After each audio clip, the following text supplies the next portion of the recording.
এটাই সেই পরিত্যক্ত আছিয়া খাতুন ডায়াবেটিস হসপিটাল। আর এটা অবস্থিত পিরিজপুর জেলার পূর্ব ভান্ডারিয়ায়।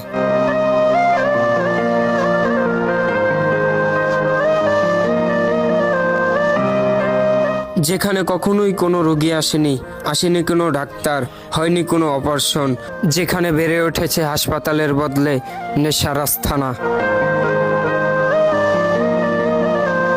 আর চিকিৎসার জায়গা দখল করে নিয়েছে বিষাক্ত কিছু পশু পাখি ও লতাপাতা গাছ সহ বিভিন্ন হিংস্র প্রাণী।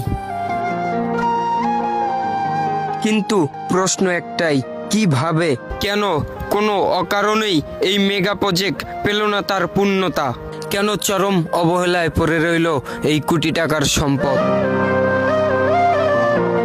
তাহলে চলেন ধীরে ধীরে উন্মোচন করি একটি অসমাপ্ত অন্ধকার অধ্যায়, যে গল্পগুলো আজও লুকিয়ে আছে এই অপরিত্যক্ত দেওয়ালে।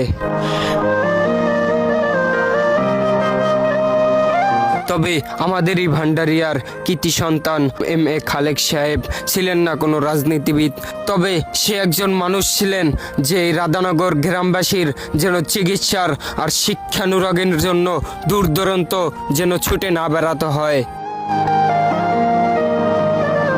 তবে তার স্বপ্ন ছিল এখানে বেড়ে উঠবে আধুনিক সব শিক্ষা প্রতিষ্ঠান ও ডায়াবেটিস হসপিটাল, মুক্তিযোদ্ধা মার্কেট, বিভিন্ন আনন্দ উল্লাসের জন্য পিকনিক স্পট, যেখানে মানুষ পাবে চিকিৎসা ও শিক্ষা আর আলোকিত হবে অসংখ্য জীবন। জায়গাটা নীরবতা স্বাভাবিক নয়, এখানে এখন নীরব থাকার কথা ছিল না। এই মাঠে মানুষের কণ্ঠে কণ্ঠ মিলানোর কথা ছিল। রোগী স্বজনদের ব্যস্ত পায়ের শব্দ, অ্যাম্বুলেন্সের সাইলেন, ডাক্তারের তাড়াহুড়া। তবে তা যেন আজ সবই ধুলায় মিশে গেল কোনো এক রাজনৈতিক প্রতিহিংসার কারণে। তবে এই কোটি টাকার প্রজেক্ট আর কি দেওয়াল দাঁড়াতে পারবে?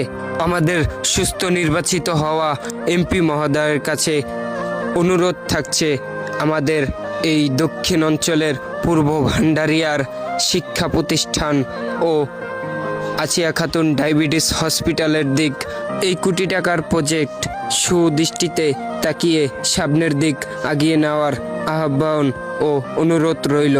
তবে এলাকাবাসী আজও বিশ্বাস করে এই প্রজেক্টের কাজগুলো যদি সামনের দিক আগিয়ে নেওয়া যায়, পিরিজপুর জেলার মানুষের উপকার হবে, আর্থিকভাবে সঞ্চয় বাড়বে।